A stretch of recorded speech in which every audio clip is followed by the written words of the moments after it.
México es un polo de atracción mundial, desde el punto de vista turístico, por sus bellezas naturales, por sus playas, por sus bosques, por sus desiertos.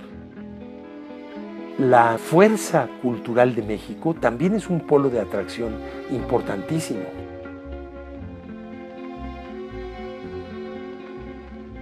Y yo diría que en materia de cultura, México es una potencia mundial. Y todo esto hace que sea verdaderamente casi único a nivel mundial. Pero se agrega la gente. Cuando se habla de lo extraordinario de nuestro país, es algo objetivo. Y eso simplemente basta verlo con el flujo permanente de corrientes turísticas y también migratorias. Ciertamente la gastronomía en general es una expresión cultural de los pueblos. En particular, la gastronomía mexicana es una de las más reconocidas del mundo. Y la cocina mexicana fue la primera del mundo en ser reconocida como Patrimonio Cultural de la Humanidad. La declaratoria de la UNESCO lo que señala es la importancia cultural del fenómeno gastronómico mexicano. Realmente es un país que tiene muchísimo que ofrecer. Todo eso es como para enamorarse. El reconocimiento que hizo la UNESCO a la cocina mexicana como Patrimonio Cultural de la Humanidad fue el resultado de un estudio que se presentó ante la propia UNESCO por el gobierno mexicano. ¿Quién hizo esa propuesta? A través del INAH, pero el documento, el estudio que el INAH presentó, en realidad lo elaboramos de manera colegiada en una ONG que se llama Conservatorio de la Cultura Gastronómica Mexicana, del cual soy vicepresidente. Mi cercanía con la cocina mexicana, como historiador, me fui acercando desde recién salido de la universidad. Inevitablemente, la cercanía con la historia de la cocina va también dando mucha proximidad con la antropología de la cocina. Yo creo que difícilmente puede alguien estar metido tan a fondo en estos temas si no es un apasionado de la comida. Y tampoco creo que nadie pueda ser un apasionado de la comida si no lo es de la cocina. Yo desconfío mucho de los intelectuales que no saben comer bien, porque es una expresión cultural fundamental. Los grandes intelectuales que a la hora de la comida se toman un caldito de pollo y un bistecito, híjole, pues la verdad es que yo tengo muchas dudas respecto a esa formación más académica que práctica. Tengo 12 o 13 libros publicados sobre temas de cocina mexicana. Todos son investigaciones básicamente de carácter histórico, ya decíamos que algunas con un sesgo antropológico. Hay un libro que no es investigación, que son una especie de memorias gastronómicas mías y que se llama Confieso que he comido. Ahí lo que hago es relatar mis vivencias gastronómicas desde niño, adolescente y de adulto, pues a lo largo de viajes que ya decíamos, mi trabajo de 37 años en el sector público me permitió. Si no es un hogar, una familia donde haya un profundo sentido de mexicanidad, difícilmente los hijos van a recibir lo que los papás no sienten. Entonces es algo que de alguna forma se hereda. Ciertamente mi padre fue un intelectual muy reconocido y un mexicanista sobre todas las cosas. El amor por la cocina y el amor por la comida viene sin la menor duda de familia. En mi caso así es. Y yo desde muy pequeño me metí mucho a la cocina. De hecho, mi mamá era muy hacendosa y tenía su máquina de coser como se usaba en aquellos años, ahora creo que ya ni existen. Y alguna vez le pedí que me hiciera un gorro de chef, tendría yo 10 o 12 años, porque me metía yo mucho a la cocina. Aquí en la casa yo cocino mucho más que mi esposa. Sobre todo la diferencia es que para mí cocinar es un enorme placer. Los domingos, las fiestas, las reuniones, me toca a mí. El comer en México no es solamente una necesidad biológica. Si un día nos desayunamos unas enmoladas, atrás de esas enmoladas lo que hay son horas, si no es que días, de trabajo gastronómico. El mole, que puede tener hasta 20 y tantos diferentes ingredientes, por cierto, representantes todos ellos de nuestro mestizaje. La gastronomía mexicana tiene implicaciones culturales de la mayor envergadura. Lo que tenemos que tener presente es un gran orgullo, porque muchas veces en las escuelas de gastronomía que hay en México, las materias de cocina mexicana son optativas. Si de veras quieren llegar a ser excelentes chefs, en primer lugar tienen que haberle aprendido todo a su mamá y a su abuelita. Y ya después en la escuela les van a enseñar muchas cosas. Pero que no me vengan que ya salieron de la escuela, ya tienen su título disque de chefs, y que no saben hacer un mole, o en su vida le han dado al metate. El mestizaje enriquece. La cocina mexicana es exquisita en muy buena medida porque es una cocina mestiza. Inicialmente deriva de la unión de lo español con lo indígena, prehispánico hasta el momento que se junta con lo español. Pero lo español no era solo español. Los españoles trajeron consigo a México muchos alimentos cuyo origen era mucho más allá de España. Los españoles trajeron el trigo, que probablemente surge en Asia Menor, en Mesopotamia quizá.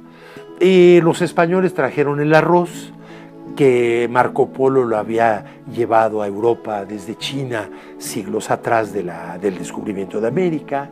Los españoles trajeron, pues pensando en el mole, el ajonjolí, que es del norte de África, etcétera, etcétera. De manera pues que la cocina mexicana se siguió enriqueciendo al paso del tiempo.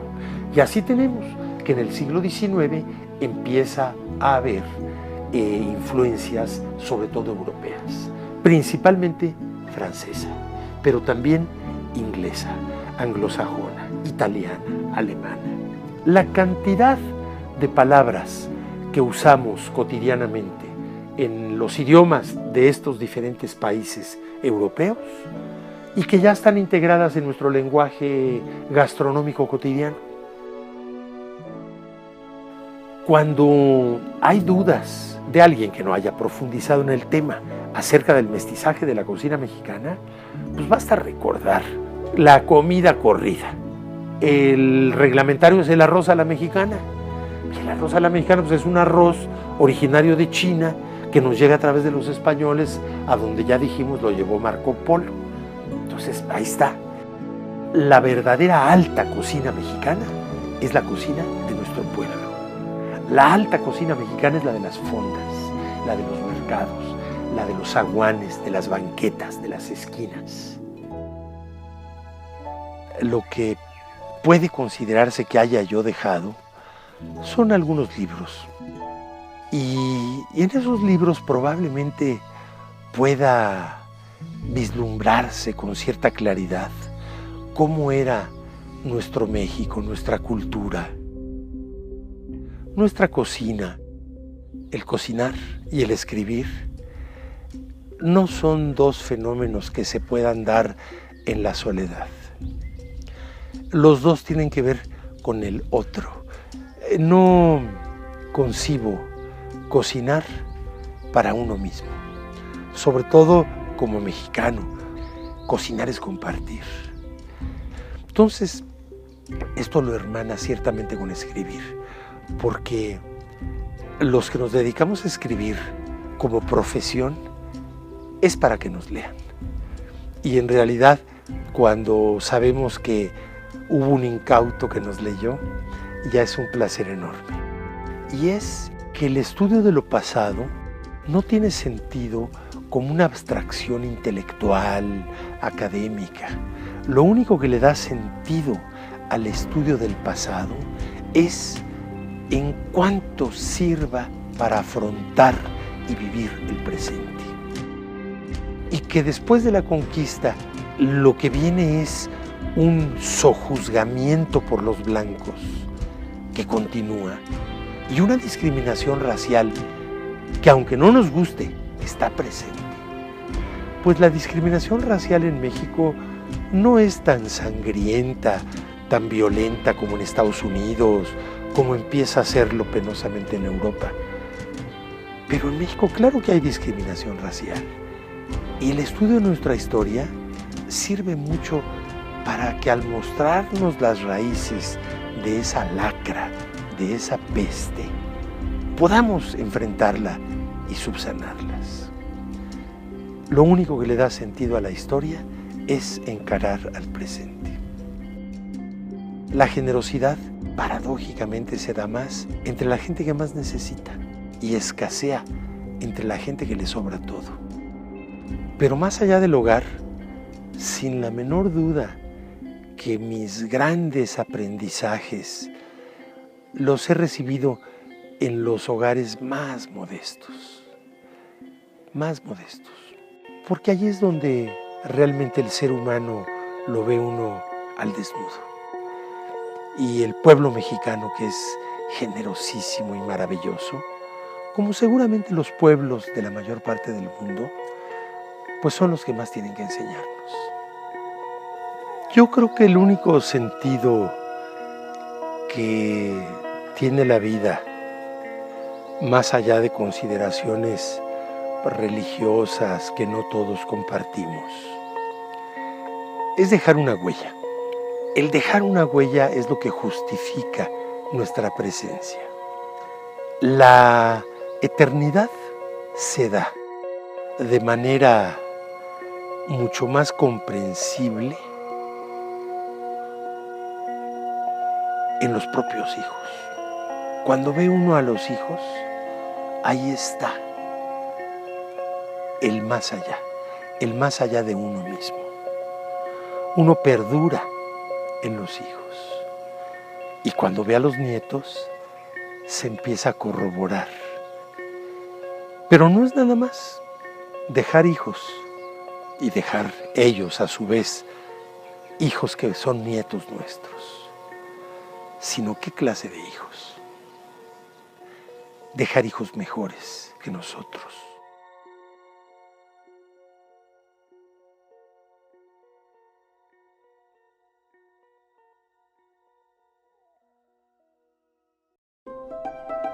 Escogí para prepararles hoy una receta que combina por un lado lo sencillo con una gran carga cultural, porque estamos hablando de un fideo seco con una receta barroca del siglo XVIII. Mi mamá, que venía de Celaya, Guanajuato, región del país con una gran tradición gastronómica, nos hacía mucho este fideo seco.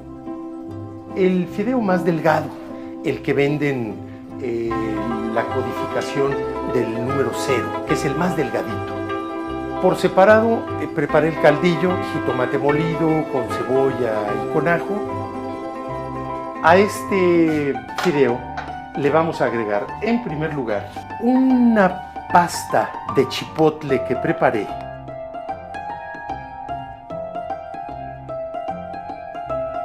Bueno, aquí estamos ya acabando de pelar chorizo y desde luego pues los chorizos pues muchas veces ya no es tripa de cerdo, sino algún producto comestible como el colágeno, y hay varias opciones. La cosa es que nosotros se la vamos a quitar. La trampa sale hasta que lo fríe uno y es cuando se ve si realmente fue artesanal. El horno, que lo tenía yo a lo más alto que daba, asar, ya estaba suficientemente caliente. Lo único que hice fue bajarle como 130 grados centígrados le puse. Le vamos a poner crema. Vamos a ponerle queso a fin de que gratine el guisado.